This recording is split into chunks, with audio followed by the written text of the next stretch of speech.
Michelle Van Fossan, how are you today? I'm good. Go ahead, we're going to have a conversation. So just Okay. All right, right before we started, one of the cameras giving us a little trouble, so we'll just talk amongst ourselves and we'll let the people listen, okay?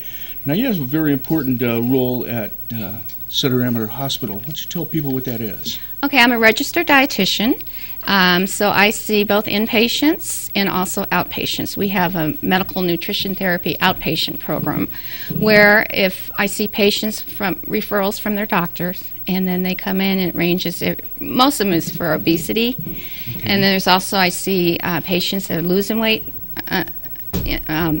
unexpectedly, like cancer. Lots of diabetes, which we also have a diabetes program, which I'll talk about a little bit later. Okay. So yeah, that's what I do.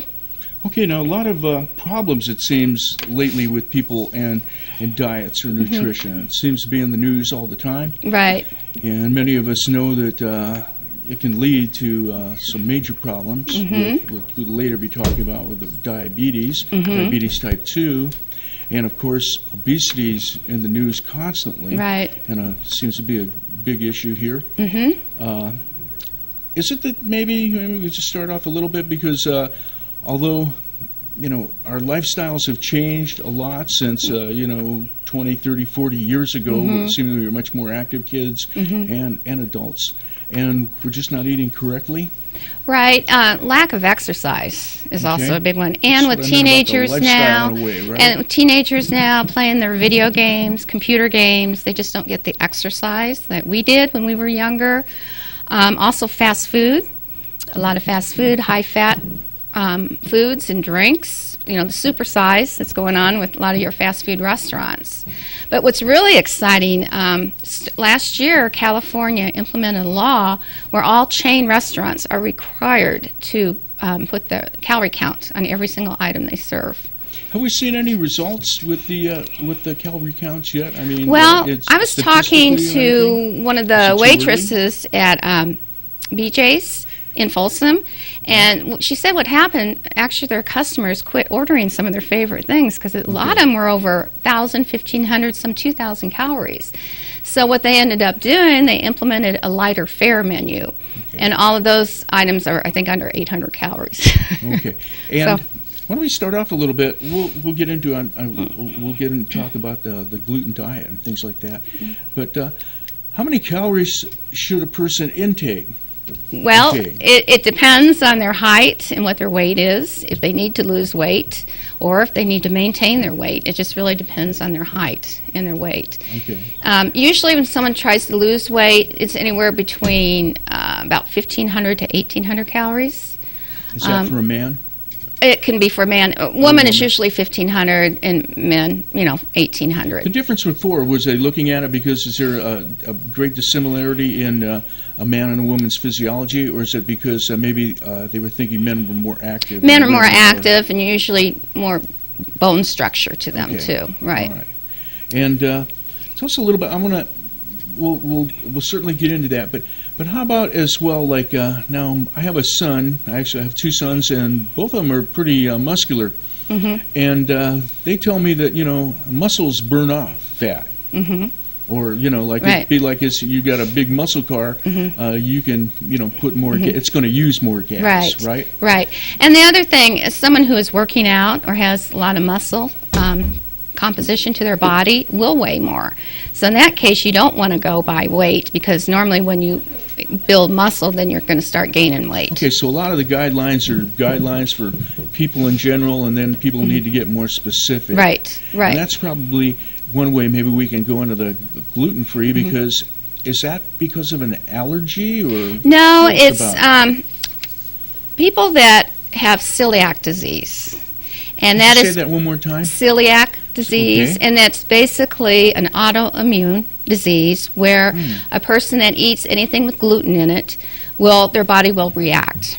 It's not an allergy. It's similar to an allergy, but it's actually an autoimmune. What happens to the? Well, so many symptoms. I mean, there can be 20 symptoms a person can have. Usually it's very bad stomach pain, And then a lot of people have problems swallowing, or they have a real tightness in their esophagus.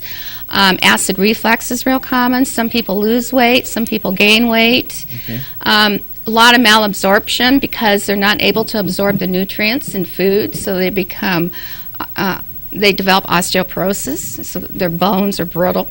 A lot of them will develop a vitamin D deficiency because they're not able to absorb. A lot of them are anemic because they can't absorb iron either.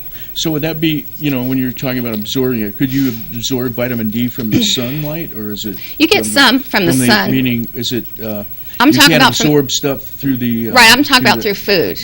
Through food, yeah. Because what happens with celiac disease is the small intestine is damaged. And because it's damaged because of gluten, because the intake of gluten, nutrients can't be absorbed into your body, and that's why there's so many deficiencies. I think you're going to have to tell us what gluten is. Okay, gluten is a protein that's found in wheat, barley, rye, and some contaminated oats.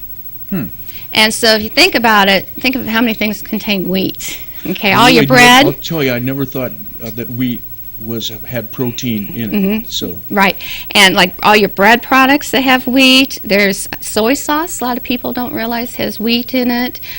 Beer has malt, and malt is one of them that you need to avoid. But there is gluten-free beer out in the market. A lot of preservatives like MSG contains gluten in that. So there's many foods that contain gluten that most people don't realize. Do we know how gluten works that causes this this problem? You mean like with some of the celiac disease? Yes. Some of the celiac disease, they just can't tolerate gluten at all. But there's also people that are gluten sensitive, which they are not true celiac disease, but they feel better if they eat gluten-free products. They just feel better. So that's why they'll continue eating gluten-free. So when you mention that, that's in a lot of your carbohydrates, all the pastas and things like that. Right. Well, so is it more in like white? No, it's on white and wheat and all. You know what I mean? Right. If it's bleached, that it it doesn't make any. No, it doesn't. But there's a lot of good products out. Like here's gluten-free spaghetti. Okay. That's gluten-free, and that's made out of rice flour. Anything with corn in it, like corn tortillas, that's okay to have. Corn tortillas are okay. That's what I just wanted to show. That's the only one. Okay, I'm starting to get this a little bit. In a way, when a person has this, they're similar to myself who has diabetes type 2. There's certain things that you're just really going to have to cut way back on. Absolutely. Or eliminate. Well, if you have celiac disease, you have to eliminate it for the rest of your life. Okay. Because if you don't, then How are people diagnosed with this? They're diagnosed first as a blood test, and then after a blood test, it's usually a biopsy that's done in the small intestine. What brings them in to start off with? Usually stomach. Usually they'll go to a GI specialist with stomach pains, and then that's when a lot of times the specialists will do tests, including the blood test and the biopsy. Okay. Are you born with this, or it is hereditary? Yes, there is genetics. So actually, it would seem then as a child you have this, but it's just not. Well, 1 in 20 siblings will develop celiac, whereas one in 133 will have celiac disease. That's just adults. Okay. Well, when people come up to thinking that this might be a problem, how old are they usually? Well, I have seen some as young as in their teenagers, but most of the ones I've been seeing are in their 40s and 50s. And they've had this problem for many years, and a lot of doctors have never figured it out. They might say it's all in your head, Sure. So yeah, it can be usually mid-age. Okay. Now, since it seems like when you get this, what you have to do is cut out on gluten, then is that where you come in to quite a lot to try to tell people these are alternatives and different ways that you're going to have to live your life? And reading labels is so important. And it will say gluten-free, like the spaghetti here. It says gluten-free right here, gluten-free. Same with these cookies. It'll say, and these chips, the Udi's bread at the end is also gluten-free. So once you found this is found in grains of wheat grain in particular, and what else did you say? Because it might have escaped me. Gluten is found in wheat, rye, barley, malt, and contaminated oats. And what that means is if a company has both oats in their plant they're processing and also wheat, it can have that cross-contamination. So oats will say gluten-free on it. But if it has oat and a wheat product, the wheat has to be on the label. Gluten-free. Mm-hmm. Okay. Now we have one more minute before we continue on, and when we come back, we can talk more about this. Okay. First of all, but this coming Thursday, I believe, right? This Thursday, Tell people about what's happening there at the Sutter Amador Hospital. About a year and a half ago, I presented a gluten-free class that was free to the community. Okay. And out of that, we had such a good response that I now have formed a gluten-free support group. Right. So this is for people not only with celiac disease, but people that are sensitive to gluten. Okay, now, and this is going to be Thursday, October 18th, 5:30 to 7. Right, and it's going to be in the evening time. Yes, it'll be in the conference room right next to the cafeteria in the main building. And I'm asking all participants to bring a food item that they can take to a party for the holidays. Okay, a food item you can take to the holidays. And to share with everybody. All right. Well, we have to run. We have a hard break.